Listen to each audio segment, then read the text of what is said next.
Growing up, I had dreams and aspirations, but always felt like the kid that didn't fit in. For the most part, I wasn't a bad kid, but when I made the transition into adulthood, I turned to the streets for guidance. This led to getting locked up in juvenile hall, doing time in CYA, and eventually a 120-month sentence in federal prison. I had a lot of time to think and reflect during my federal sentence, so I share with you what I learned, hoping I can positively influence someone else's life with Prison Talk. Had a question from one of our viewers. What's up, Big Herc? I respect what you do. You keep it real and you educate us about what goes on in prison. I have a few questions. I know a rapist has a hard time in prison, but a lot of women lie on men. When some of those guys are found to be actually innocent, do people that gave them a hard time apologize?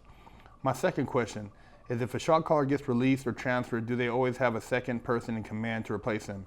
My third question is, if someone wants to be the shot caller, can they fight who's in charge to take their place? Keep up the great work. As far as the rape situation, a guy who's, accused of rape, there is nobody who's going to apologize to this guy for his charges. Based on your paperwork, you're going to have to do a lot of explaining and basically let people know what your circumstance is, if that's what you're charged for.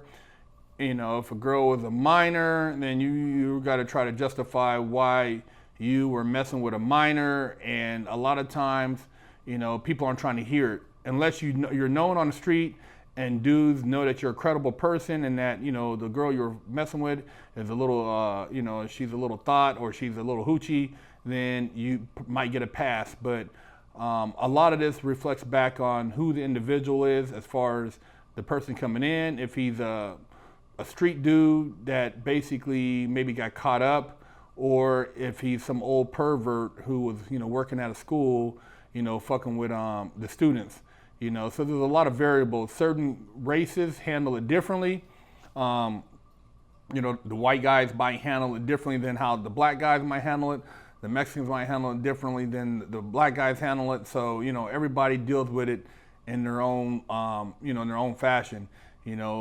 Usually each little clique kind of disciplines their own, and based on whatever the circumstances are, will determine whether or not that person will get punished. If the dude is innocent, he gets out of prison, then he can get the fuck up out of there, and he ain't got to worry about explaining to anybody if he's really vindicated of his charges. Otherwise, if you're in there and you're claiming innocence, but it hasn't been proven, don't nobody really give a fuck. You know what I'm saying? So that's pretty much how that is. As far as shot callers being transferred, there's always somebody who has the keys to the yard for a particular clique. And what I mean by keys to the yard is the person who is calling shots for that particular clique. And a lot of times the person you think who is running the yard is not really running the yard. There's somebody else that's running the yard. And that person never really reveals himself. But to people who are within that particular clique or gang, they know who the real shot caller is. And then you always have a person who's kind of like a front for the shot caller, so he doesn't basically expose himself to vulnerability with the staff or other inmates. And so somebody's always basically running shit on the yard for a particular race, whether it be Asian, Norteño, Sereno, the white boys. There's always somebody who basically is the representative for that particular race. And whenever there's a situation, they usually have the heads of that particular clique meet up with the other clique, so that they can try to work things out diplomatically before they turn violent. A lot of times they try to see if things can be squashed before a full-on riot kicks out, unless it's just blatant disrespect. Blatant disrespect, is a wig splitting situation, but a lot of times racists try to work things out before they have to shut down a whole institution. So that's kind of like how that works out. As far as if you can fight somebody to become a shot caller, no. You're not going to fight nobody and fight the shot caller and think you're going to take over. A shot caller is a position that's earned.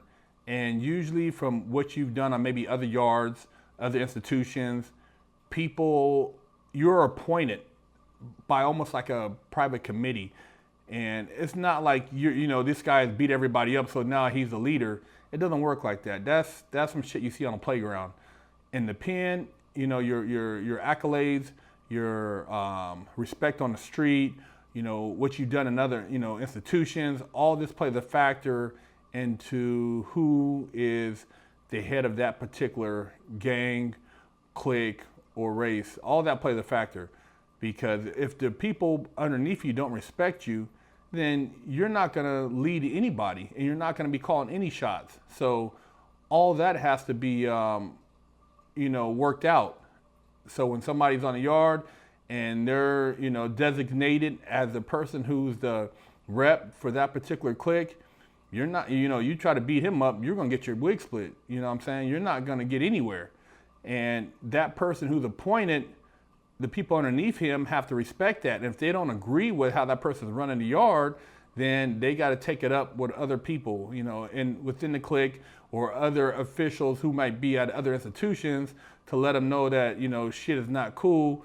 But if they fall short in convincing these other people, they can get their wig split for trying to basically speak on the individual who's calling the shots. So there's a lot of catch-22s. You jump out there and try to say something that ain't culture, and it backfires on you. You can get your wig split. So it's very political, very very dangerous, moving around in them circles. Kites are being passed around, things are being said, and if you get caught slipping, you can get stuck. And you won't even see it coming.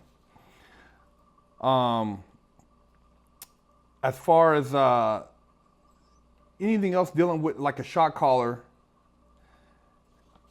those individuals, they are very elusive, and the only reason most people have known about them because maybe they heard about them at another institution. But I hope that answered your question, and keep tuning in to Prison Talk.